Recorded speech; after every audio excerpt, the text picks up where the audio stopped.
You're the guy people call when they need a helping hand, moving furniture, unloading a truck. But lately, your shoulder's been acting up, and you're the one who's calling for help. And that's the moment you realize you can no longer shoulder the load. The Joint and Spine Center is Cincinnati's leading destination for orthopedic care with a range of surgical and non-surgical treatments. So when a moment has the power to change the rest of your life, go to the one place with the power to change it for the better, the Christ Hospital Health Network. This changes everything. The Pound This podcast is brought to you by the Christ Hospital Health Network. This is the Pound This podcast, episode 610, Why Do People Fail at Weight Loss? I want to lose weight, but I don't know how to get started. What should I meal prep every week? How do I get those sweet booty gains? Inspiration for your healthy lifestyle. The Pound This podcast with Amanda Valentine. Yo, what's up? Thank you so much for listening to the Pound This podcast. I am Amanda Valentine, and this is the Daily Weigh-In, where I take your questions, mostly from a survey I do in my Instagram stories. You can find me at You Can Pound This. So I'll take one question, and I'll give you the answer to the best of my ability. If you ever ask questions that I need an expert to answer, well, then I will find an expert in that arena. Like somebody asked about PCOS, and I'm working on lining up a doctor from the Christ Hospital to answer your questions about weight loss and PCOS. So stuff like that. So I've taken the ones here that I can answer, and I'm going to give you the answers to the best of my abilities. And the question I'm answering in this podcast is, why do people fail at weight loss? Man, what a loaded question.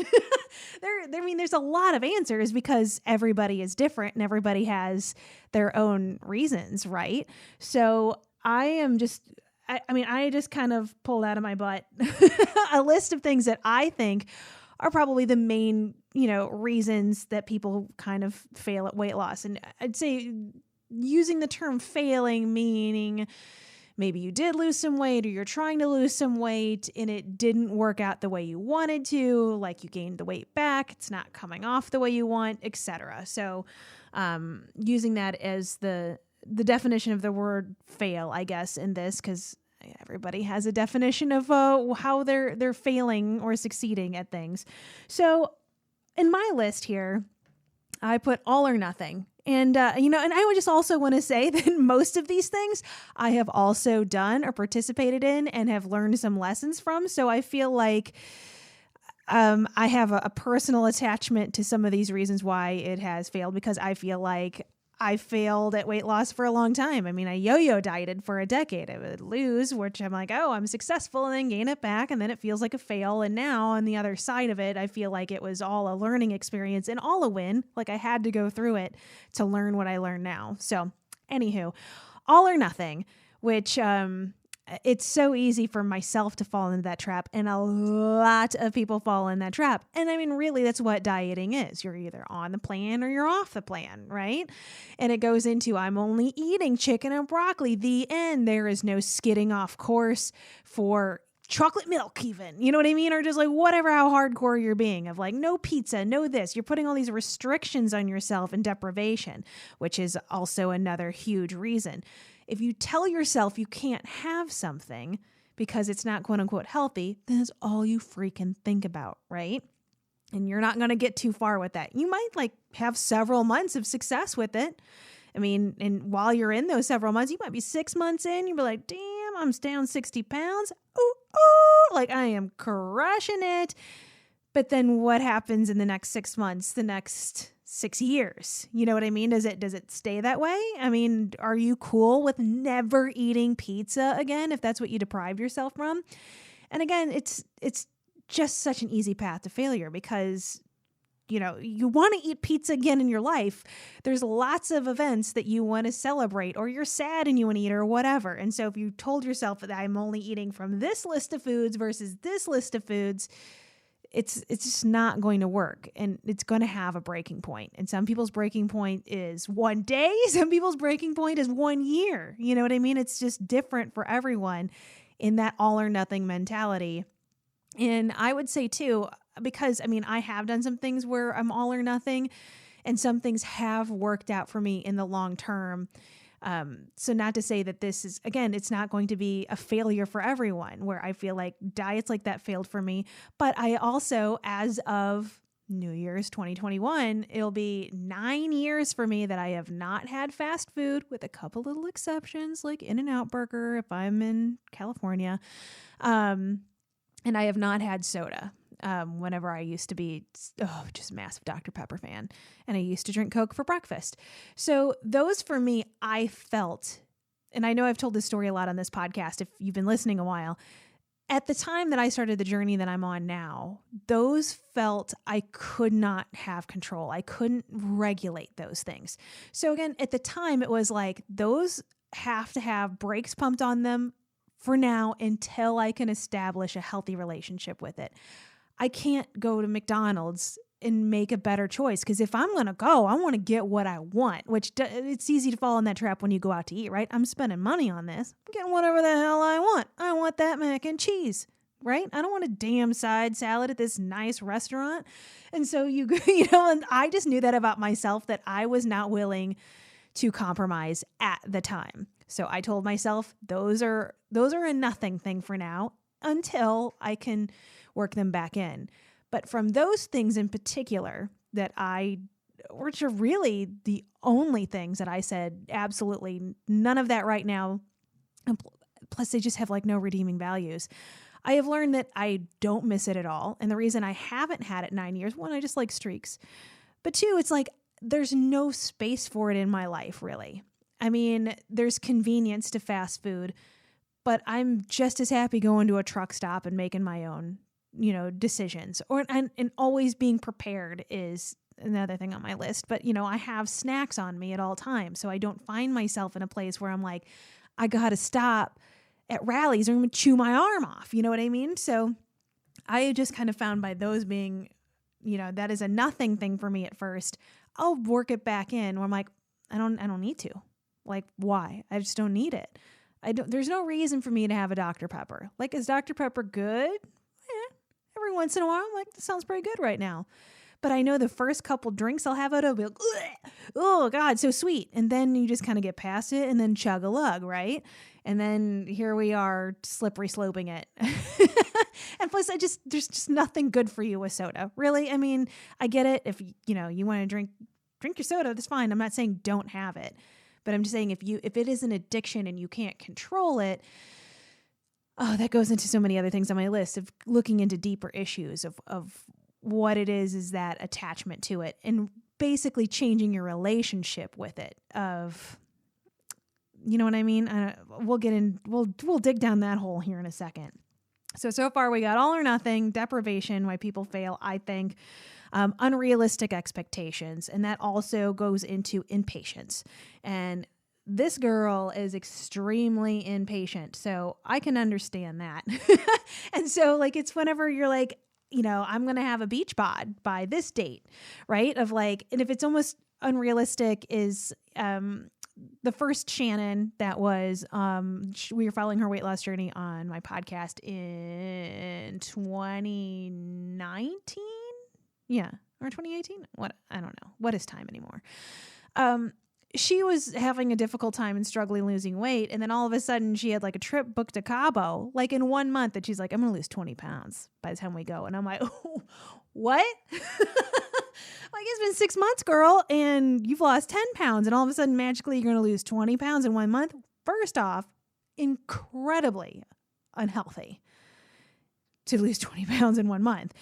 Because you got to be doing some extreme, not good for you stuff to be doing that. But two, like, dude, that's out of control. Did she lose 20 pounds in 1 month?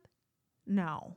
I think she might have maybe lost 1 or 2 pounds, which is, decent. I mean, that's a good accomplishment. You'd say, around 4 pounds a month is you're doing a great job. So it's those sorts of things of like, I got an event coming up. I got a wedding. I want this, I want to look this way in a photo, and you're like, let's get to it. And whenever you're not achieving that goal fast enough, then you're like, well, this is useless. Why am I even doing this anyway? What am I putting myself through this for if it's not even working? And so then you bail, which is a reason why you fail, because you went above and beyond of what a human body is able to do, or just even what your body is able to do. Everybody is different. So you might be seeing people on Instagram crushing it and losing like 100 pounds in under a year and doing that stuff, and having that expectation for yourself is wrong. That is what that person's body is able to. It's not what your body is able to do, which leads me to a next point of mine is unfairly comparing yourself to other people in your journey to others, and or getting even distracted by what they're doing to lose weight. Like so-and-so did keto and they lost a ton of weight. That means I need to do keto and lose a bunch of weight. And it might be totally great for the other person that did it. It might not jive with you. And, or you're looking at other people's bodies and what they look like after weight loss or after doing a certain amount of things or this exercise. And you're like, and then you do it and you're like, how come my body isn't looking like this? Because it's not your body. It's somebody else's body. And it's, their genetics and everything else. You cannot, even if you have a freaking identical twin, I think that your bodies, don't quote me on this, I'm not a doctor, but I would imagine there's still environmental changes and there's things in your bodies that are still somewhat different, that you can do the same exact things and still have different results. You know what I mean? So I think that also plays into the failures, is just comparing yourself to other people and what they're doing, or being distracted by maybe you're doing your own thing and it's going okay enough by your standards, but you want it to go faster. So you see somebody else is doing a different kind of diet. They're eating a certain kind of way. And how many times have you flipped around? Like, I'm doing keto. This isn't working exactly the way I want. Well, I'm going to do a Whole30 for 30 days. Now I'm going to switch to that. And you see somebody else trying intermittent fasting. So now you're going to jump on intermittent fasting. Like, you're not giving anything enough time or trying it. You're getting distracted, right? You're not focusing on you and what you want to do and what feels good. You're looking at what other people are trying. So I think that is another reason for failures. And that also just plays into fad diets and stuff like that. It's just, if somebody's making money off of something, then, I think that's a big red flag. If it's a money-making business off of you losing weight, that can tread in some dangerous waters. You know what I mean? Of like, especially like you think like, oh, what's a good example of, like the Zone diet or something, and you got to buy the book or whatever, or you're doing Nutrisystem. That's even better. Nutrisystem. You got to buy their crap, right? You got to buy their shakes and bars and everything else. And so, and again, like you're not going to find these shakes and bars at the grocery store, and it's like, it's unrealistic way of eating to eat like that forever. You have to learn some things about yourself and the way you want to eat and the way you want to cook for yourself for long-lasting results. Yes, it'll go slower, but at least you'll stick to it. You know what I mean? And I think that's also another reason people fail, is just consistency. You just gotta stick to something for a while. Like, I just saw a meme that said, give something your focus for 6 months and you can change your life. And I totally agree on that. If you decide on something and I am going to do this for 6 months, at least give it, that is a good solid try. And again, like I just mentioned a few minutes ago, some people have done things for 6 months and a year and have fallen off that wagon. Then if that happens, then it's time to reevaluate. Like that is just so much of this process, is it's never going to stay the same for the rest of your life. Think about how much everything changes in your life. It's got to change. It's got to like shift and be, flexible, because events come up that you can't predict, like a global pandemic, and how are you going to deal with that, right? Or, if you're paying for like a Nutrisystem, what if they go out of business? Then how do you know how to eat if they didn't teach you how to eat? You know what I mean? So I think that that's another reason. And also I'm kind of going down my list here. No outline for goals. It's just kind of like, you're just like, the goal is just lose weight and you throw it out into the ether. Okay, well, what's your plan?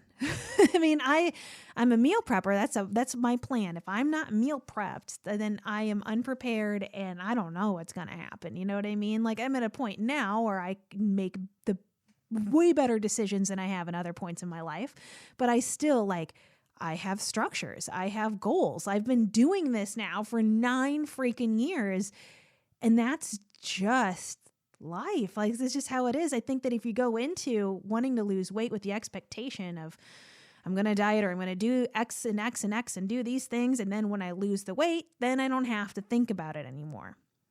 No, you're going to have to think about it forever. Like, you're going to have to think about what you eat and how you move your body and have some sort of plan. Like, if you want to stay healthy and you want to, whatever you have in your mind of what your goals are, like, you can't just work on it for 6 months and then things are just fixed forever and it's just going to stay constant and steady. Like, that is not life. Nothing is like that in life. So it's, you're going to have to be thoughtful of knowing you're going to have these thoughts and think about these things. And again, it doesn't have to be detrimental. Like, I'm on a diet, I have to like constantly worry about what I'm eating or what I'm moving, but you have to be conscious about it. You have to be thoughtful about it. For me, it's like anytime that I eat or drink something, it's a thought I have to think about it before I do it. And, it's not a painful process, but it's something that I never did before. And then I never achieved any of the goals I wanted before because I didn't make it a thoughtful process. Like, just any goal you want to achieve, I want to have $1 million by the time I'm 50 years old or whatever. Like, you're going to have some strategy in place. If that's not where you are right now, then you got to start a budget and you got to do whatever the hell you got to do to get $1 million. I mean, don't ask me that. I have no idea how to do that, but, but you know what I mean? And one of the things I circled on my list here is one of the things I think that really, like, it's the thing that we fail with is just change. Change is really freaking hard. And speaking of having to have a thoughtful process before you eat or how you move your body or doing all that, if you're not used to doing that, that is a change. That is a change in your routine. This is a change in your lifestyle. I mean, I know it's a cliche at this point to be like, it's not a diet, it's a lifestyle, but it is. And that is change. You're going to change the way you eat. Probably. You're going to change the way you move your body. You're going to change the way you behave around certain people. If your spouse doesn't eat the same, it's going to change that dynamic. You know what I mean? It's going to change a lot of things. And as we can see, I mean, obviously this is a very drastic comparison that whenever like a global pandemic hits, that is a big, massive change. And most of us aren't doing too good with it. Unless you're like Jeff Bezos, then like, there is a struggle. Like, all change is struggle, but growth comes from change. You know what I mean? Like, good things come out of change. You just have to go through the difficult parts first, right? Like, it's just like you don't all of a sudden go from doing nothing to running a marathon. You're going to have to change your habits. You're going to have to, again, have that plan. You're going to have some goals. You're going to have some structure. And you're going to need to do those things, and you're going to have to change how you live every day. Because if you go from never running at all, you're obviously going to have to put some running into your daily routine. And that is going to change your life. And so it's just hard. And that's where I think that, we're cool with it, especially we're New Year's resolution time here. And I am a huge believer in New Year's resolutions, which is a whole nother topic. But you're like, okay, I'm going to make this change. I'm going to do it. And sometimes it lasts a day. Sometimes it lasts a few weeks. Sometimes it lasts a few months. You know what I mean? And then it kind of fades out. It's because the change becomes hard. Like, when it loses its excitement and the thrill of it, especially if you're not seeing the results you want, then that's when you're in the yucky, hard change. Like, we're all going to be changed in so many ways after COVID. Let's take out being sick and death and losing jobs and all that. I mean, we're just changing the way that we're going to behave, or how, like, even the gratitude you have towards things, or the things that you take for granted in your life. Just like those little things that we never thought about before March are going to change how we move forward in the things that we do and the things that we care about and the people that we care about. And man, is it messy, right? This year sucked. But for me, I think of like, it's been really painful and a struggle, but it's like what we've been talking about, me and my husband have been talking about is like, God, is next Christmas going to be so good? At least hopefully, you know what I mean? But it's like, you go through the painful parts. And so then you can be like, oh my God, when it just starts to click and things start to come back together, because inevitably they will in some sort of way. You'll find out some way to put it back together. You're just going to have so much appreciation for it, and it's just going to taste so sweet.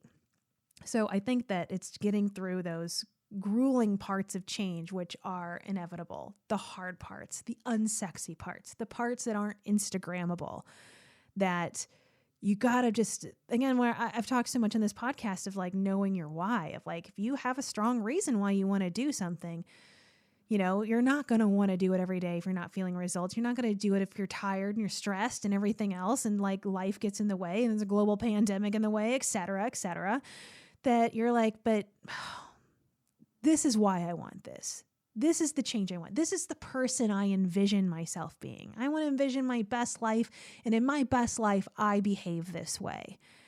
And those are the things that will pull you through that rough time. And I will say that for myself this year has been a major struggle for me, mentally and physically, for a lot of reasons, which I've talked about on this podcast a little bit. But it's, you know, how even the strongest you can be, you can still fall down again. You know what I mean? We're all human. And so what matters is how you decide to pick yourself back up. So you didn't fail if the diet didn't work the first time. You choose to learn from it.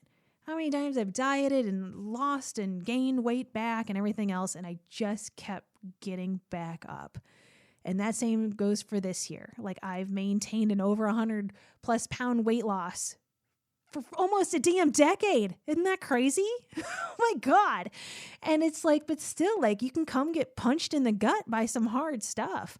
And it's like, man, it could still slip you up and take you down a little bit. Like, I just, you know, like for me, it just really sparked up a lot of like, you know, the binge eating stuff of like, it hasn't been the worst it's ever been, but things that I thought that I've been really good at working past, of like, I am having a really emotionally hard time. I don't know. I don't want to sound too woo-woo-y, but I feel like I have a lot of empathy for people, and I feel like I can just really feel other people's emotions and feelings sometimes.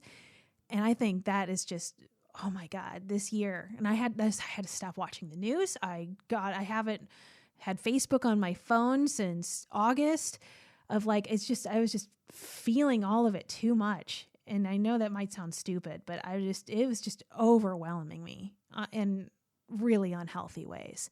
And I would just feel so awful from it, that, you know, my old patterns were like, you eat to feel better. Mood elevator is eating. And for me, it's also exercise. And then I had this sciatica or whatever the hell's going on, which is a whole nother topic, which I'm actually have some really great relief from lately. And I'm really freaking psyched to tell you guys about it. Hopefully in the next couple weeks. I don't want to get too ahead of myself. But anyway, so most of this year I hadn't been able to exercise, which is also new for me in the past several years. So there went that way of coping with, you know, emotions and feeling better and elevating myself. So then what do I got left? What is deeply ingrained into me? Eating. And so it's been like, it was just be the end of the day, and you're just a whole day and everything else is gone and weighing on me. And I'm like, oh, I just want to feel better. I bet ice cream will make me feel better. And even though I know better, it's just like, you know, it's like, damn, you know, you're human. It's hard. Like, and anybody that's putting out there that they haven't struggled or slipped up or anything is lying to you, or they're not a freaking human. They are Mark Zuckerberg and they are half robot. And so like, it's like, and especially that hurts too when you're seeing social media and everybody's like, I'm killing it. And you're like, what's wrong with me? Everybody else is killing it with me. No, that's what they're putting on the internet. And so, yeah, I mean, change is hard. I feel like I'm a person that thrives on change. I actually really like change, which is kind of weird. And I don't really know a lot of other people that like that. I mean, I've changed jobs every few years. I moved to a new state every few years. This is the first time, this is the longest I've ever been in a city. I've been here 6 years now in Cincinnati. That's a long time for me. And, you know, like for me, like get the itch. Like, oh, we're going to move again soon? I'm like, no, stop it. So as a person who craves change and likes things to be kept on my toes, some change really gets to you. And so the point of that is that when you are making a lifestyle change, you have to fully prepare that you really have to change, and you have to embrace that. You know what I mean? Of like, things are going to have to change. Like, you're going to behave differently when you go out to eat, or not going out to eat as much as you would like, or whatever, or not drinking as much, or whatever it is. Like, you're going to have to make some concessions. Things are going to have to change a little bit, or relationships around you will change. Like, when I first started losing weight, I've told this story before too, somebody who I considered one of my best friends at the time, like, ghosted my ass after I started losing weight. And that's a whole story too. And it's like, well, do I let that defeat me? Like, that sucks. Like, they obviously weren't cool with the change in the dynamic, you know what I mean, of what the ratio of our body size was to each other, or whatever it was. But it sucks. It still hurts. Oh my God, friend breakups are the worst. I don't know how friend breakups are worse than relationship breakups, but they somehow are, at least in my experience. And it's like, but do I let that stop me? Am I going to stop doing the healthiest things for myself to make them feel better? And the answer for me was no. This is more important to me. I know I'm doing the right things for myself. I'm trying to be the best version of me. I feel better than I've ever felt mentally and physically. This really freaking sucks. But what's more important? That friendship that obviously wasn't a great friendship, or myself and my health? And I kept pressing forward with that. When that happened, I was down 40 pounds. So, and obviously I kept going after that. And so I think just really having a conversation with yourself of, are you really ready to change? And I know that you hear that when people talk about starting a weight loss plan or whatever, but like, for real, like, really be real for yourself. Am I really ready to make some changes in my life, whatever that is? And if the answer is no, that's fine. Then this isn't the right time. That doesn't mean that the right time isn't coming. You know, who knows what's going to happen? But be honest. And there is no shame if the answer is no, or not right now. There's a lot of people that are having a really hard time right now. And the answer is, I don't have the mental space to think about losing weight right now. And that is totally healthy and fine. You know what I mean? I mean, obviously I'm an advocate of putting your health first. And I think that when you're healthy, everything else is healthy around you.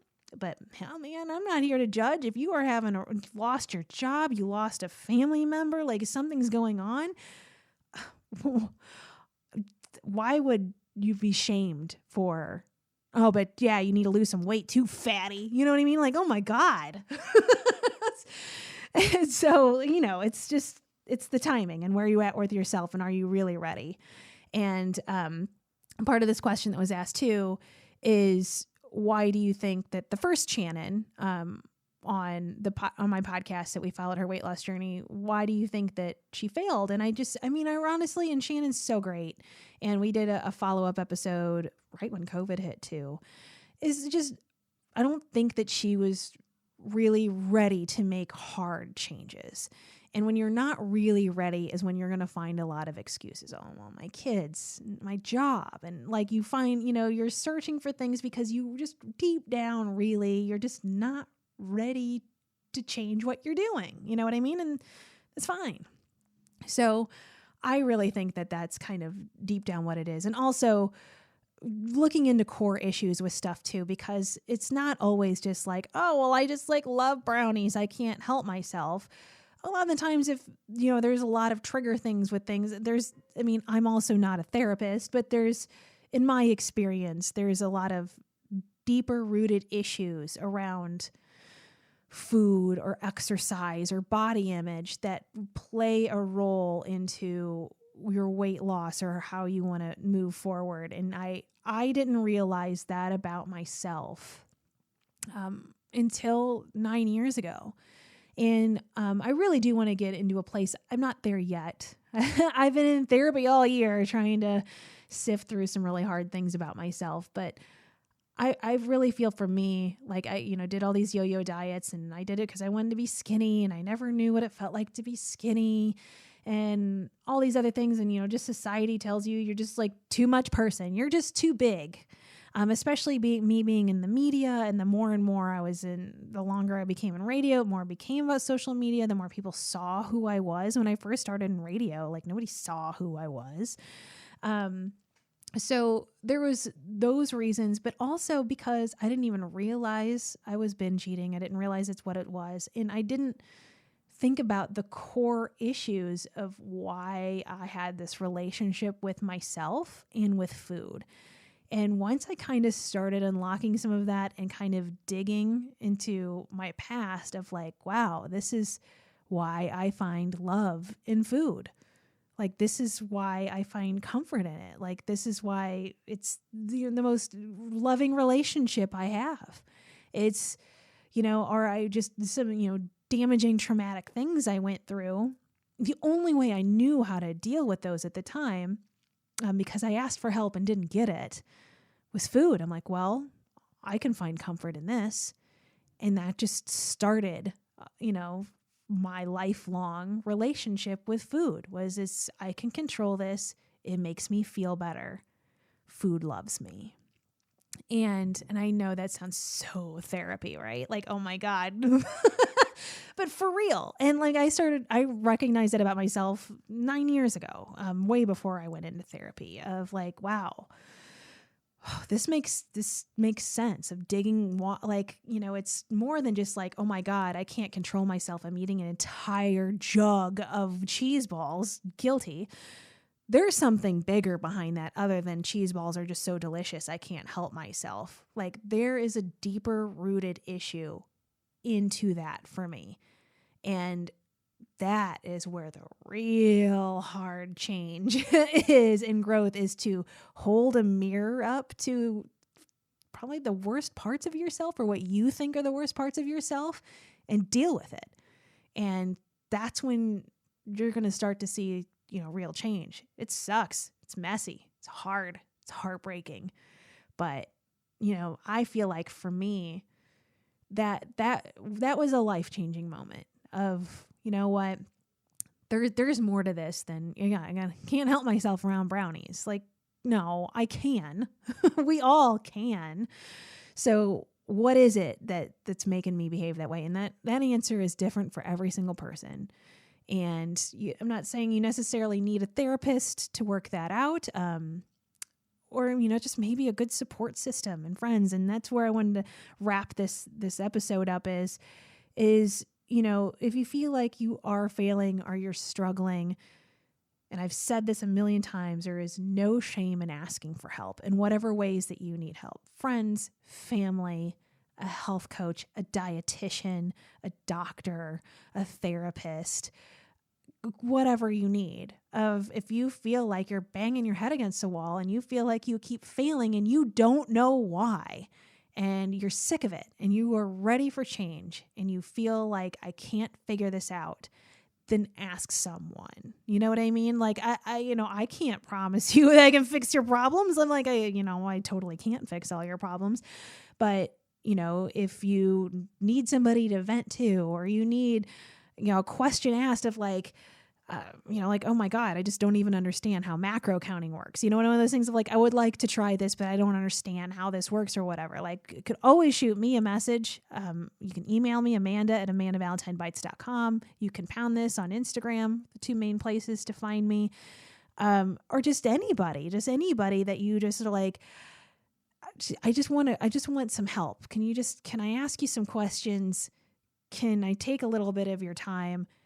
And most people will say yes. It's just a fear of asking, or just being like, I get so hung on this too of like, oh, well, I have to do this alone. I'm such a fiercely independent person that I'm like, my survival is like you can't depend on anybody but yourself.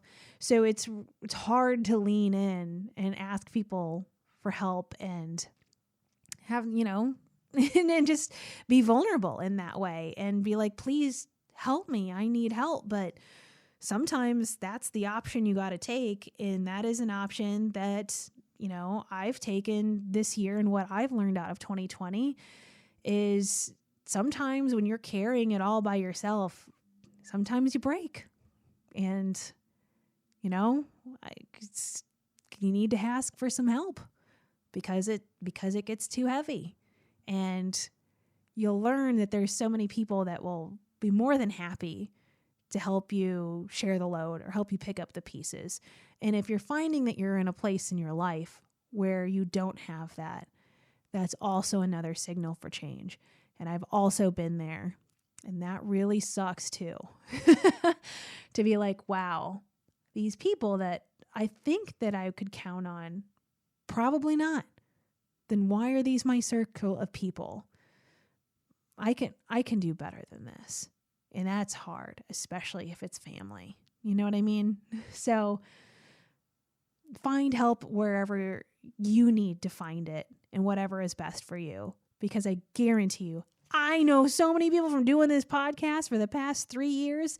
If you need someone that will help you, I have a list of amazing people I'm happy to give you contact info for. And I bet that most of those people would be excited to help you, which is exactly why they have been a guest on this podcast, is because I want there to be people like to introduce you listening to people that really care and do want to help, because we all need help sometimes. So anywho, those are my reasons of why I personally think people can fail at weight loss. Again, there is an extensive list. Everybody's different, but whatever. Again, if you have any questions, comments, email me, Amanda@AmandaValentineBites.com. If you find value in this podcast, this particular episode, or any episode you listen to, it would be much appreciated to share it. Spread the word would be so helpful to me, whether it's on social media or, texting a friend the link episode or the episode link, you know what I mean? Also, if you could rate and review on iTunes, that is also incredibly helpful for me. I know that that's asking you to go out of your way to just write a review. But if you get a chance, that'd be super cool. And I guess that's it for this episode. Later. For info on health coaching and more, go to AmandaValentineBites.com.